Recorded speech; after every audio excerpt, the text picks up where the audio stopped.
नमस्कार दोस्तों, स्वागत है आपका आज की इस बहुत ही महत्वपूर्ण क्लास में। पिछले चैप्टर में हमने ओहम का नियम और प्रतिरोध के बारे में पढ़ा था। आज हम उन नियमों को लागू करना सीखेंगे। आज का हमारा चैप्टर है दिशधारा परिपथ। ये चैप्टर इलेक्ट्रीशियन ट्रेड की जान है। चाहे घर की वायरिंग हो, झालरें हो या बड़ी बड़ी मशीनों के कंट्रोल पैनल, सब कुछ इसी चैप्टर के नियमों पर चलता है। आज हम सीरीज सर्किट, पैरेलल सर्किट और सीरीज पैरेलल सर्किट को बहुत गहराई से समझेंगे। साथ ही हम किरचॉफ के नियमों को भी हल करना सीखेंगे जो अक्सर छात्रों को मुश्किल लगते हैं। तो चलिए बिना देर किए शुरू करते हैं। परिपथ के प्रकार और परिभाषाएं। सबसे पहले हमें यह समझना होगा कि एक वैद्युतिक परिपथ असल में होता क्या है। जब विद्युत धारा किसी स्रोत जैसे बैटरी या जनरेटर से निकलकर किसी लोड जैसे लैंप या पंखा में से होते हुए वापस अपने स्रोत पर आ जाती है, तो उस पूरे बंद रास्ते को हम परिपथ कहते हैं। एक सही परिपथ में मुख्यतः चार चीजें होनी चाहिए। सप्लाई स्रोत जो वोल्टेज देगा, सुरक्षा युक्ति जैसे फ्यूज जो फॉल्ट होने पर सर्किट को बचाएगा, नियंत्रक युक्ति जैसे स्विच जिससे हम धारा को चालू या बंद कर सकें, उपभोक्ता युक्ति जिसे हम लोड कहते हैं जैसे बल्ब या हीटर। अब देखिए, काम करने की स्थिति के अनुसार परिपथ चार तरह के होते हैं। बंद परिपथ जब स्विच ऑन हो और धारा बिना किसी रुकावट के बह रही हो तो उसे बंद परिपथ कहते हैं। खुला परिपथ अगर तार कहीं से टूट जाए या हम स्विच को ऑफ कर दें तो धारा बहना बंद हो जाती है। इसे खुला परिपथ कहते हैं। इसमें धारा का मान शून्य होता है और प्रतिरोध अनंत माना जाता है। लघु परिपथ ये खतरनाक स्थिति है। अगर फेज और न्यूट्रल तार बिना किसी लोड के आपस में जुड़ जाएं, तो धारा का मान बहुत ज्यादा बढ़ जाता है। इसे शॉर्ट सर्किट कहते हैं। इसमें प्रतिरोध लगभग शून्य हो जाता है, जिससे आग भी लग सकती है। लीकेज परिपथ अगर वायरिंग का इंसुलेशन खराब हो जाए और थोड़ी थोड़ी धारा दीवार या मशीन की बॉडी में उतरने लगे तो उसे लीकेज सर्किट कहते हैं। श्रेणी परिपथ सीरीज सर्किट। अब हम सबसे पहले प्रकार के कनेक्शन को समझते हैं, श्रेणी परिपथ। जब हम कई प्रतिरोधों या उपकरणों को एक के बाद एक जंजीर की तरह जोड़ते हैं तो उसे श्रेणी क्रम कहते हैं। चित्र में देखिए, इसमें धारा के बहने का केवल एक ही रास्ता होता है। इसकी पहचान और नियम बहुत जरूरी है। धारा चूंकि रास्ता एक ही है, इसलिए पूरे परिपथ में विद्युत धारा का मान एक समान रहता है। जो करंट पहले रेजिस्टेंस में जाएगा वही आखिरी में भी जाएगा। वोल्टेज लेकिन वोल्टेज बंध जाता है। सप्लाई वोल्टेज अलग अलग प्रतिरोधों पर उनके मान के अनुसार खर्च हो जाता है। अगर हम सभी प्रतिरोधों के वोल्टेज ड्रॉप को जोड़ दें तो वह कुल सप्लाई वोल्टेज के बराबर होगा। सूत्र बनता है V = V_1 + V_2 + V_3। कुल प्रतिरोध श्रेणी में कुल प्रतिरोध बढ़ता है। इसे निकालने के लिए हम सभी प्रतिरोधों को सीधे जोड़ देते हैं। सूत्र है R = R_1 + R_2 + R_3। उपयोग इसका सबसे अच्छा उदाहरण है सजावटी झालरें। अगर झालर का एक बल्ब फ्यूज हो जाए तो पूरी झालर बंद हो जाती है क्योंकि रास्ता टूट जाता है। यही श्रेणी परिपथ की कमी भी है। एक उदाहरण से समझते हैं। मान लीजिए हमारे पास 40, 50 और 60 ओहम के तीन प्रतिरोध श्रेणी में जुड़े हैं और उन्हें 240 वोल्ट की सप्लाई दी गई है। तो कुल प्रतिरोध कितना होगा?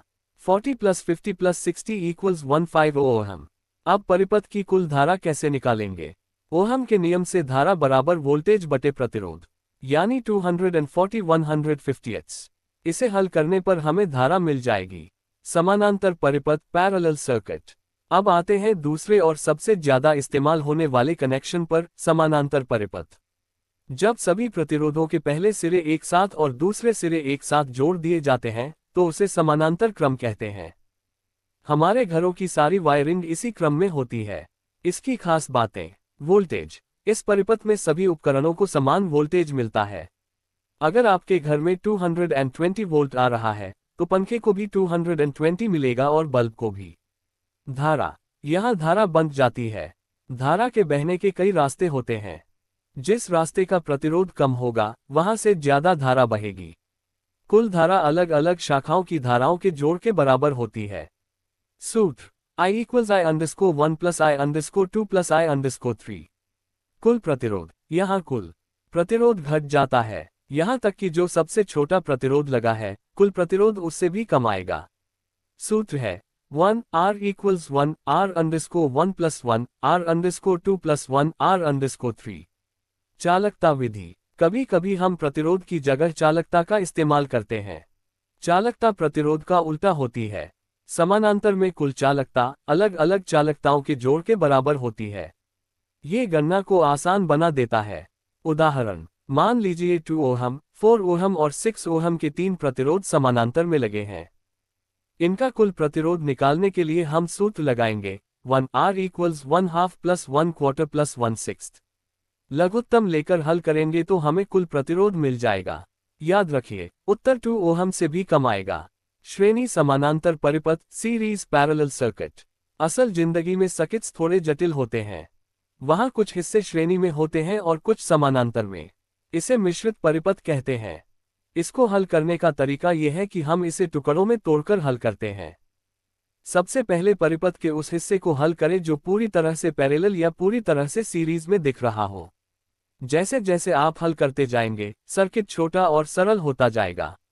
अंत में आपके पास एक साधारण सीरीज सर्किट बचेगा जिसे हल करके आप कुल करंट निकाल सकते हैं।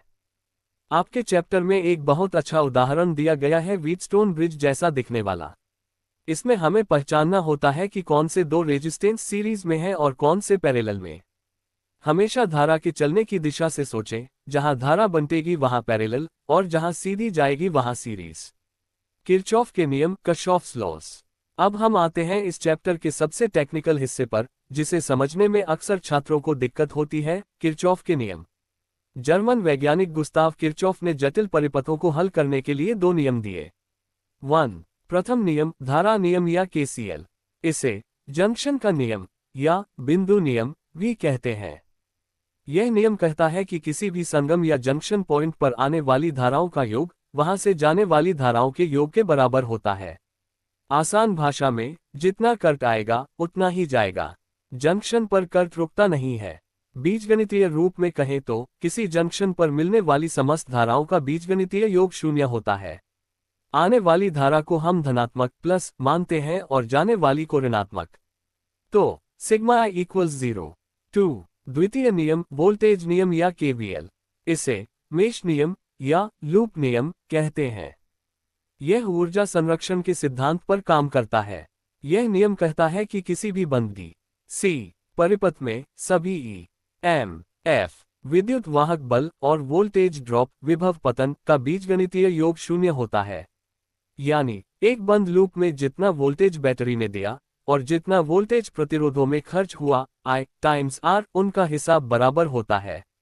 सूत्र sigma E plus sigma IR equals 0। चिन्ह परिपाटी, साइन कन्वेंशन। इस नियम को लगाते समय प्लस और माइनस का ध्यान रखना सबसे जरूरी है। अगर हम धारा की दिशा में चल रहे हैं तो प्रतिरोध में वोल्टेज ड्रॉप को ऋणात्मक लेंगे। अगर हम धारा के विपरीत चल रहे हैं तो वोल्टेज ड्रॉप को धनात्मक प्लस लेंगे। बैटरी में अगर हम माइनस से प्लस की तरफ जा रहे हैं, विभव बढ़ रहा है तो उसे प्लस लेंगे, और अगर प्लस से माइनस की तरफ जा रहे हैं तो उसे माइनस लेंगे। व्हीटस्टोन सेतु, व्हीटस्टोन ब्रिज। किरचॉफ के नियमों का एक बहुत ही शानदार अनुप्रयोग है व्हीटस्टोन सेतु। ये 4 प्रतिरोधों का एक विशेष संयोजन है जिसका उपयोग किसी अज्ञात प्रतिरोध का मान बहुत ही सटीकता से ज्ञात करने के लिए किया जाता है। बनावट, इसमें 4 प्रतिरोध P, Q, R और S एक चतुर्भुज की भुजाओं के रूप में जुड़े होते हैं। इसके एक विकर्ण पर बैटरी और दूसरे विकर्ण पर गैल्वेनोमीटर जुड़ा होता है। संतुलित अवस्था, हम प्रतिरोधों के मान को इस तरह सेट करते हैं कि गैल्वेनोमीटर में सुई हिले ही नहीं, यानी उसमें से कोई धारा न बहे। इसे शून्य विक्षेप स्थिति कहते हैं। इस स्थिति में एक खास समीकरण बनता है P Q equals R S। यहाँ P और Q अनुपात भुजाएं कहलाती हैं। R एक ज्ञात प्रतिरोध होता है और S वह अज्ञात प्रतिरोध है जिसे हमें नापना है। इस सूत्र की मदद से हम S का मान आसानी से निकाल लेते हैं। S equals Q P times R। हमारा पोस्ट ऑफिस बॉक्स इसी सिद्धांत पर काम करता है। परिपथ संबंधी गणनाएं और उदाहरण। अब वीडियो के आखिरी हिस्से में हम एक जटिल सर्किट को हल करके देखते हैं ताकि आपका आत्मविश्वास बढ़े। यहाँ आप पेज 1.132 के उदाहरण 3 को समझा सकते हैं। मान लीजिए एक सर्किट है जिसमें 2 लूप हैं। सबसे पहले हम हर लूप में धारा की दिशा मान लेते हैं, जैसे क्लॉकवाइज। फिर हम पहले लूप के लिए किरचॉफ का वोल्टेज समीकरण लिखते हैं। सप्लाई वोल्टेज पहले रेजिस्टेंस का ड्रॉप दूसरे रेजिस्टेंस का ड्रॉप इक्वल्स 0। इसी तरह दूसरे लूप के लिए समीकरण बनाते हैं। इन दोनों समीकरणों को गणित की तरह हल करके हमें I_1 और I_2 का मान मिल जाता है। ये तरीका थोड़ा लंबा जरूर है, लेकिन इससे किसी भी तरह का टेढ़ा मेढ़ा सर्किट हल किया जा सकता है, जो साधारण ओहम के नियम से हल नहीं होता। तो दोस्तों, आज हमने दिशधारा परिपथों की दुनिया को गहराई से समझा।